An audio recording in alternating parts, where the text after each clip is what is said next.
women covered themselves was a way to protect herself in poisonous environments, especially when she walked amongst men. What does that mean?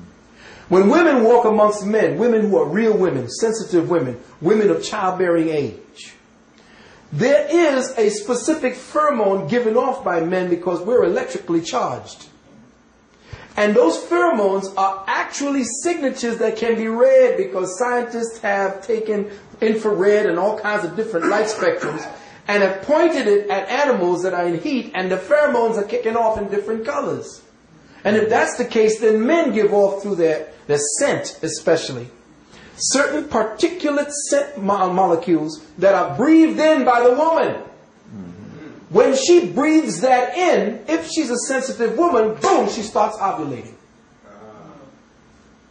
But we think that at the time, of course, we got the crazy Arabs taking it, who want to conquer, and what do you call it? And the women now are being used and abused based upon something that the women did in order to protect themselves when walking amongst men. If they're not amongst their husbands, they cover. Not because they cover for modesty or the man don't want to see her face. That was nonsense. They covered because the men gave off a certain odor, especially when she was pregnant. She would never go walking amongst men or working with men when she was pregnant. Because you breathing in his signatures changes the genetic structure and signature of your baby. That's why you never saw the women.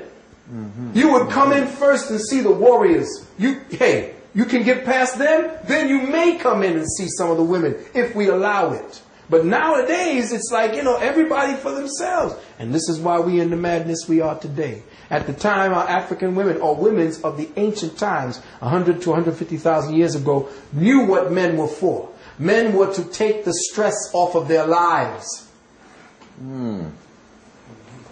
Because a stressed woman creates stressed children. Yes, it does. Yes, it does.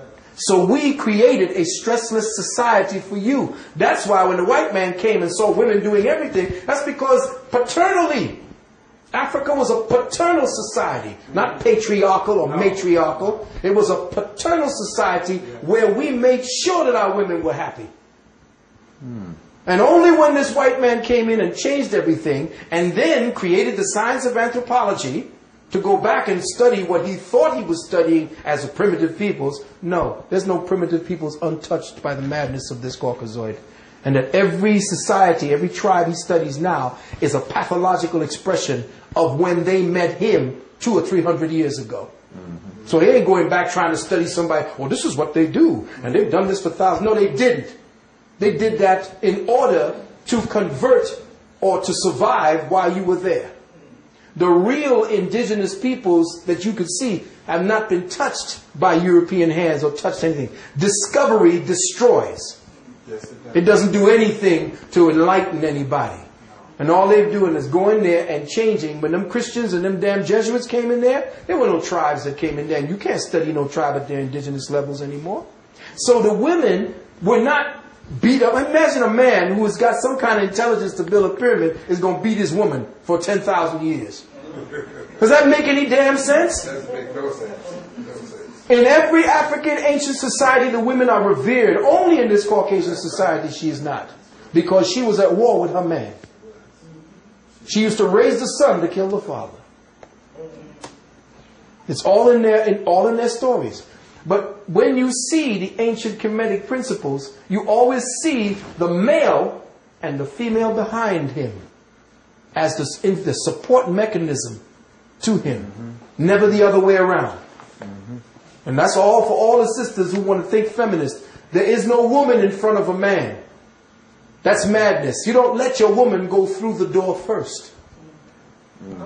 That's white folks. I keep in my mind trying to see how this relates to what's going on right now in Dhaka. Yeah. Where they are raping women as some part of war, it's part of Interesting you say that. Yes. Men. Yes. What you do is you rape the women. The men. Yes. But you rape the women and your seed becomes the woman now. You changed her. Once you change that womb, the legacy of that tribe dies. Because the womb, the first elements, the essence of that womb goes into that first child. Now the essence is no longer belonging to the males. So you have now you have eviscerated, or you have actually castrated the males by raping their women. And guess what? The Arab women would sing while their men did it. This is what I'm understanding. And because of the nature of the African woman, yes, she could not kill and see them for woman. No, she couldn't. Even though it reflects. Exactly. And that's because you are of the God principle. You are directly connected to the creative principle. So you would never do that, because that would be the creator. No matter how it came here, it would be the creator. And you would have an explanation for that. But guess what? There are sisters out there now that don't, no, this is not going to happen. And they're killing their children, but they're dying as well. They're taking poison, and they're killing themselves rather than give a birth to anybody else. It's a no-win situation. No-win situation. And this is the last vestige. Because this genocide that's going on right now is getting ready to turn everything around. I didn't want to get into this, but there has been a penalty that had to be paid for the passage of this consciousness through into the next paradigm. And we were the ones who paid it. Because we are the ones to take over to the next paradigm. And it's getting ready to shift. With Dr. Oyibo and with this brother named Philip, I believe, in Emwengali, or Ewagali, this guy that came from Oyibo's tribe, is shifting the whole consciousness of the planet now. He has no room. There is no room for him where it's going. That's why he has to create his stormtroopers. This is why the Star Wars trilogy was written, to show you where we're going back to. And you're going to see him walk in the streets today. Which is why the same genocide that you're speaking about going on in Sudan, in Darfur, is going on right here now. You see it happening. Can you repeat that? Okay. Yeah, the same. Hold on 1 second.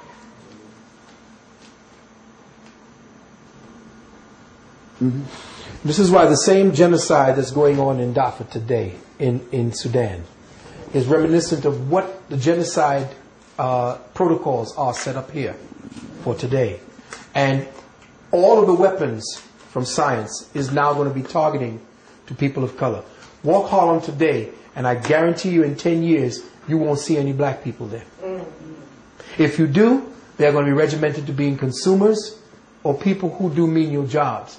Even the Mexicans are going to become the quote-unquote new niggas up around Harlem. And you're going to see it happening. Yes. And if you go over to Queens, there are no black peoples, only in small little clusters. Where they all gone? Go to Borough Park. There it is. There's a lot of Mexicans and people that cannot speak English. Everywhere. Doing most of the work. Everywhere. And this was a plan by the Bush administration to saturate, yes, with Mexico. That's why they call him El Zorro. Your boy, the president, the fox. Smart.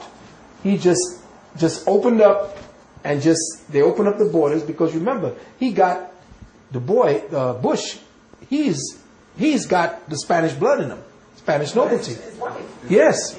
Spanish nobility. And they know what they're doing by putting them in, because these people do nothing for me. They need new niggas. They don't have to ship them over in boats no more. They just have to open the borders. In California, Texas, Florida, all it's Mexico anyway. Hey, coming down from Canada. It's the same way. They're going into Canada. You see, and they are stopping Africans. They have a kind of a quota system for Africans and for Haitians because they know what they have to do. Right? The genetics. It's the genetics. And they don't call them Spanish. They don't call them, quote unquote, Indians. They call them Hispanics. Now, Hispanic is just another name genetically for white. Yes. Yes. The word Hispanic translates to mean white. Yes. That's right. If you look at the sheets, okay, white with Hispanic, black with white. They don't have pure white wasp anymore on those, what do you call it, forms? The census forms. There's 6 different types of... In prison, they categorize Latin and Spanish and Hispanic, all that's white. Yes. In order to... Exactly. That's right. That the white people are still right. But their DNA now has reached the point where it's no longer able to continue. It's just like being cloned. If you clone, say, after 7 times, The strain is too weak for you to